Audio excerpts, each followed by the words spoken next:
13 iyun, 24 iyun İsrail-İran, İran-İsrail qarşıdurmasında kim nə qazandı?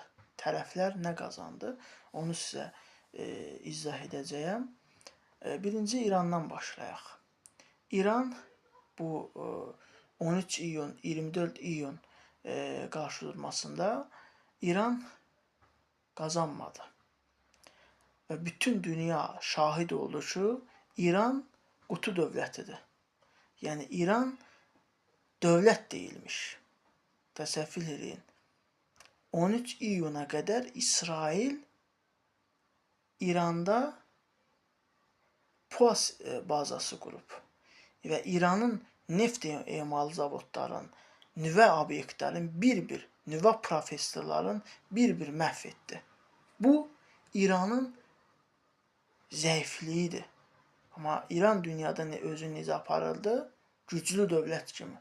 Amma məlum oldu ki, İran güclü dövlət deyilmiş.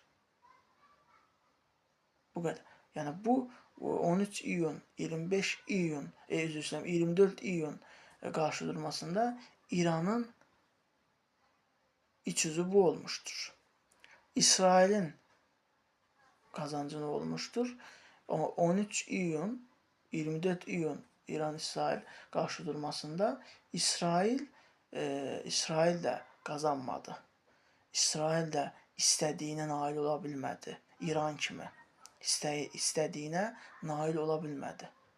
Və İsrail də dünyada elə bir imic yaratmışdı ki, heç kəs, heç bir dövlət İsrailin ərazisinə raket ata bilməz. Amma İran minlərlə raketin İsrailə atdı və İsrailin o əfsanəvi dəmir qübbəsi İsraili qoruya bilmədi və dünya da buna şahid olmuşdur.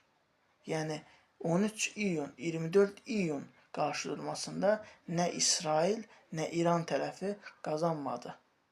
Olan İsrail xalqına və İran xalqına olmuşdur.